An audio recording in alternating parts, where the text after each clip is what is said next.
त्याला काय माहिती माय ऐकवात तरी त्याला आता कळले संपूर्ण संध्यात राहिले त्याचे कोणत्या दिलवाराच्यासाठी राहिला ज्यांनी तुला कणगुळीला धरून मोठं केलं त्याला अटक केलं तो कोणाला दिलबर राहिला तू हिंदी शिकवते दिलबर आहे काय दिलबर आहे रे तू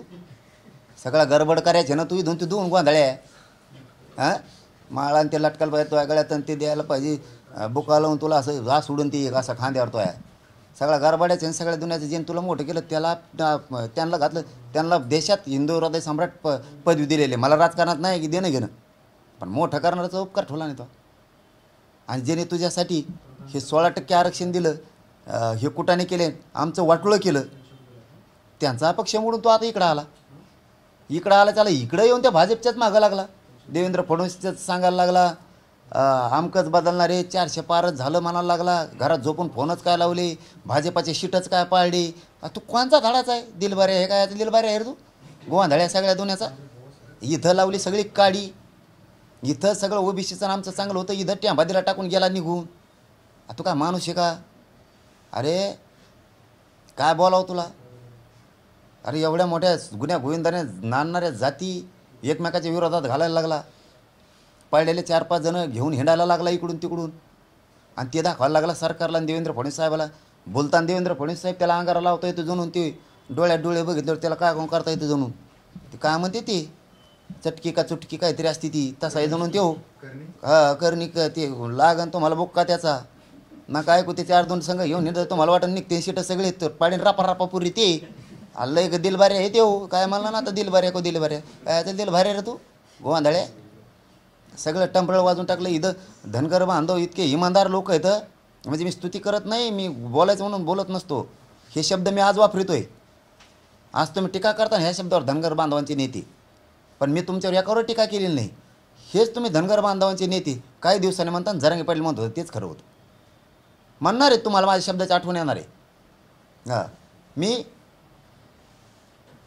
कोणते पडळकर भाऊ असतील किंवा ते शेंडगे भाऊ असतील किंवा तायवडे भाऊ असतील मी कधी दुखवलेलं नाही या लोकांना आणि गावखेड्यातल्या ओबीसींना सुद्धा नाही एकाला बी नाही आणि धनगर बांधवाला सुद्धा नाही आणि दुखवणावर बी नाही कधी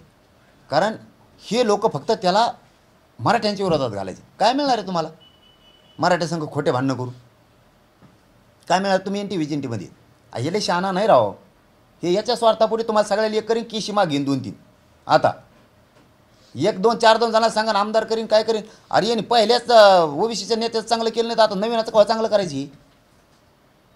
अरे हे लय कलाकार हे पोट्ट आहे येवल्यात बसून ग गोंधळ्या काय दिलवाऱ्या काय तर म्हणलाय ते लई एडपटे राव मग ऐका तुम्हाला पश्चाताप येईन काही ना दिला विन जुन्या नेत्यांचा बघा ना दिलवून काही नाही मिळवून दिलं तिने एकाला बी आत्ता काहीच केलं नाही तिने आत्ता बी आणि मला काय नाव होता हे सीट पाडं आणि तेच पाडं सगळेच पडलेत बरं निवडून मी आणलेत मराठीनं असं बी नाही ओबीसी सुद्धा निवडून आणलेत किती नावं दाखायची आहेत विधानसभेत सुद्धा आणलेत उगाच काहीतरी त्याचं ऐकून गोंधळ घालून कन्फ्युजन करू नका आमच्या सरकारी नोंदी आहेत ते आम्हाला द्यावा लागणार आहेत आणि आम्ही त्या घेणार आहेत कशाला उगाच फुकट त्याला काय करायचं आहे जाहीर सांगून टाक चला जाऊ द्या आता पटलं तर पटा नसतं पटत नका पटू देऊ तुम्ही एक दिवस म्हणणार जरांगे पाटील मत होते ते खरंच होतं पण विश्वास ठेवला होता आम्ही त्याच्यावर तो एक तर तुमची STची आरक्षणाची मागणी करत नाही इथं तुम्हाला धोका आहे क्लिअर सांगतो कारण त्याला तुम्ही पाहिजेत आणि आदिवासी पण पाहिजे असा त्याचा डबल गेम त्याला राजकारण एकदा साधून घ्यायचं आणि राजकीय प्रवाहात यायचे त्याला काही घेणं देणं नाही मग कोणाचं एक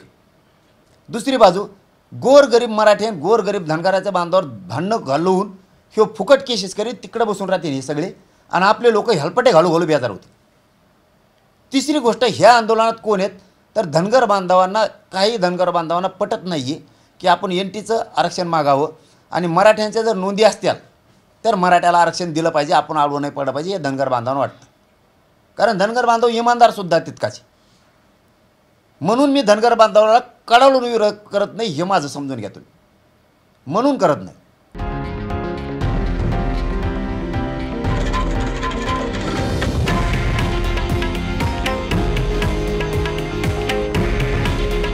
हे आहे देशातील नंबर 1 न्यूज नेटवर्क आणि आपण पाहत आहात TV9 मराठी. काळजी तुमची, हित महाराष्ट्राचं.